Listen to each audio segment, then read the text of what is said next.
League ஆயிருக்கு? தண்ணில சாதாரண லீக் ஆயிருக்கு பெட்டி கொடுப்பீங்களா? வாழைப்பட்டை, இங்கு, மாவு. ஸோ இப்போ என்னன்னா ஃபர்ஸ்ட் எய்ட் இதெல்லாம் பண்ணக்கூடாது. அதான் first aid. சரியா? பேர்ன்ஸ் பொறுத்த வரைக்கும் நம்ம என்ன பண்ணணும், கேட்டகரைஸ் பண்ணணும். இது என்ன டிகிரில இருக்குன்னு ஃபர்ஸ்ட் பார்க்கணும். ஃபர்ஸ்ட் டிகிரில இருக்கா, செகண்ட் டிகிரில இருக்கா, தேர்ட் டிகிரில இருக்கா, அதுக்கேற்ற மாதிரி ஃபர்ஸ்ட் எய்ட் பண்ணணும். சரிங்களா? ஃபர்ஸ்ட் டிகிரில இருக்கா என்ன ஆகும், சாதாரண மேல் கார்டு. இதுக்கு என்ன பண்ணனா வாஷ் பண்ணலாம். என்ன பண்ணலாம், சாதாரண வாட்டர் வாஷ் பண்ணலாம். வாட்டர் வாஷ் பண்ணிட்டு அவங்க திருப்திக்காக என்ன பண்ணனா ஆலோவேரா ஜெல்லோ இல்லைன்னா எல்லா வீட்லயும் என்ன பண்றீங்க, இந்த சில்வர் நைட்ரேட் ஜெல் இருக்கிறது வாங்கி வச்சுக்கோங்க. இந்த பர்னாட் சொல்லுவாங்க இல்லையா, அதை வாங்கி வச்சுக்கோங்க. அதை அப்ளை பண்ணலாம். ஃபர்ஸ்ட் டிகிரியில் பண்ணாவே போதும், மற்றபடி பண்ண தேவையில்ல. ஹாஸ்பிட்டல் போனால் அவங்க பார்த்துக்கலாம்.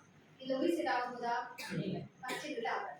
செகண்ட் டிகிரி, இது செகண்ட் டிகிரி தான் அப்படின்னு கண்டுபிடிக்கும். அவங்களுக்கு என்ன ஆகும்னா கொப்பளம் போட்டுரும். ஸோ கொப்பளம் போட்டுச்சுன்னா இது செகண்ட் டிகிரியில் இருக்காங்க. ஸோ கொப்பளத்துக்கு என்ன பண்ண போகிறோம், அதே வாட்டர் வாஷ் பண்ண போகிறோம்.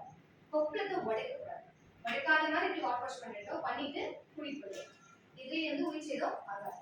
தேர்ட் டிகிரியில் கண்டிப்பாக உயிர் இருக்கான்னு ஃபர்ஸ்ட் பார்க்கணும். உயிர் இருக்கான்னு ஃபர்ஸ்ட் பார்க்கணும். ஸோ என்ன பண்ணுறீங்கன்னா தேர்ட் டிகிரி கேட்டகரைஸ் பண்ணால் மோஸ்ட்லி எப்படி இருப்பாங்க, ரொம்ப எரிஞ்சி அந்த மாதிரி இருப்பாங்க. அப்போ நான் இதை பார்க்குறேன்னு வச்சுக்கோங்களேன், நான் போய் காப்பாற்றுறேன்னு போய் அண்ணா அந்த வழியில் என்ன பிடிச்சிருவாங்க. அப்போ எடுப்பாங்க அவங்க சீனி சீட்டி இருக்காங்க. ஸோ அவங்க வேலையை குடிக்கணும் இல்லை, அந்த வழியில குடிப்பாங்க. அப்போ என்ன பண்ணணும், தூரத்துல இருந்தே நில்லுங்க, கத்தணும், நில்லுங்க, படுங்க, உருளுங்க அப்படின்னு சொல்லுவோம். ஏன்னா இந்த மாதிரி வந்து காத்துல என்ன ஆகும், நெருப்பு இங்க என்ன ஆகும், அதிகமாகும். ஸோ நில்லுங்க, படுங்க, உருளுங்க அப்படின்னு சொல்லிட்டு இது அவங்க கேட்கறாங்கன்னா கேட்பாங்க. கேட்காத பர்சனா இருந்தாங்கன்னா எங்கேயே சூசைட் அட்டன் பண்றாங்க, கேட்க மாட்டாங்க. அப்ப என்ன பண்ணுவாங்க, ஒன்றும் பண்ண மாட்டாங்க. நம்ம என்ன பண்ணணும், தடுக்கணும். எப்படி தடுக்கணும், கம்பளி யூஸ் பண்ணணுமா, கம்பளிலாம் யூஸ் பண்ணக்கூடாது. நான் சொன்னா யூஸ் பண்ணக்கூடாது சொல்றேன். ஏன்னா என்னதான் கம்பளியில வந்து நம்ம தோற்றாலுமே அந்த அழுக்கு இருக்குதான் செய்யும். சரியா? ஸோ நல்லா தண்ணி போட்டு சாதாரண என்ன பண்றீங்க, இது பண்ணிட்டு தண்ணி விட்டுருங்க. ஸோ அதுக்கப்புறம் என்ன பண்றீங்க, தேர்ட் டிகிரில இருக்கிறாங்கன்னா மூச்சு இருக்கான்னு ஃபர்ஸ்ட் பார்க்கணும்.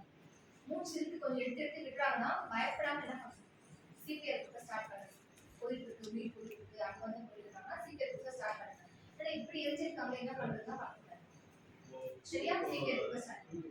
ஸோ கேட்டகரைஸ் பண்ண என்ன பண்ணணும், ஃபர்ஸ்ட் டிகிரியா, செகண்ட் டிகிரியா, தேர்ட் டிகிரியா பார்க்குறீங்க. ஃபர்ஸ்ட் டிகிரியா இருந்தால் நல்லா வாட்டர் வாஷ் பண்ணுறீங்க 10 நிமிஷத்துக்கு. சில்வர் நைட்ரேட் ஜெல் இல்லை ஆலோவேரா ஜெல் அப்ளை பண்ணுறீங்க. செகண்ட் டிகிரி எப்படி இருக்கும், கொப்பளம் போட்டுருக்கும். ஸோ கொப்பளத்தை உடைக்காத மாதிரி என்ன பண்ணணும், வாட்டர் வாஷ் பண்ணுறீங்க. தேர்ட் டிகிரியா இருந்தால் மூச்சு இருக்கான்னு பாக்குறீங்க. மூச்சு இருக்கிற மாதிரி இருக்கு, கொஞ்சம் கஷ்டப்பட்டு கொஞ்சம் அட்வான்ஸ் போற ஸ்டேட்ல இருந்தாங்கன்னா சிபிஆர் ஸ்டார்ட் பயப்படக்கூடாது. ஆனா அந்த தேர்ட் டிகிரில வாட்டர் வாஷோ ஐஸ் கியூபோ எதுவுமே வந்து என்ன பண்ணக்கூடாது. டைட்டா பெல்ட்ஸ்லாம் போட்டுருந்தாங்க, ட்ரெஸ் போட்டுருந்தாங்க, என்ன யூஸ் பண்ணக்கூடாது, என்ன யூஸ் பண்ணக்கூடாது. சாதாரண இந்த தீபொறி வாழை மட்டை எது சொன்னீங்க, இங்கு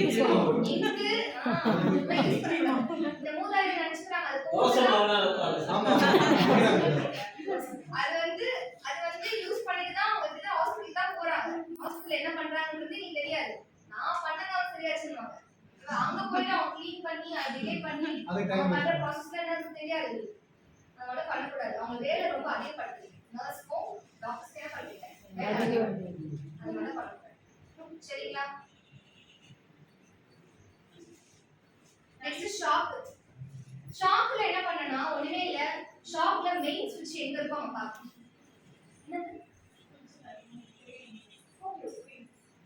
ஷாக் டெஸ்ட் வந்து ஷாக்ல கண்டிப்பா மெயின் சுவிட்ச் எங்க இருக்குன்னு பார்க்கணும். இப்போ இங்க இருக்குன்னா மெயின் சுவிட்ச் உங்களுக்கு தெரியும். சோ மெயின் சுவிட்ச் ஆஃப் பண்ணதுக்கு அப்புறம் மத்த ப்ராசஸ் தான். வெளியில போறீங்க, மெயின் சுவிட்ச் தெரியல, பட் மெயின் சுவிட்ச் ஆஃப் பண்ணிட்டு பேஷண்ட் இது பண்றா இல்ல, பாஸ் ஆகாத மாதிரி ஏதாச்சும் இருந்துச்சுன்னா அடிக்கிட்ட சாப்பிட அடிச்சிடாங்க உங்களுக்கு. அதுக்கப்புறம் என்ன பண்றீங்க, ஷாக்ல கூட பர்ன்ஸ் வரதுக்கான வாய்ப்பு இருக்கு. பர்ன்ஸ் அப்படியே பின்னாடி வரும்.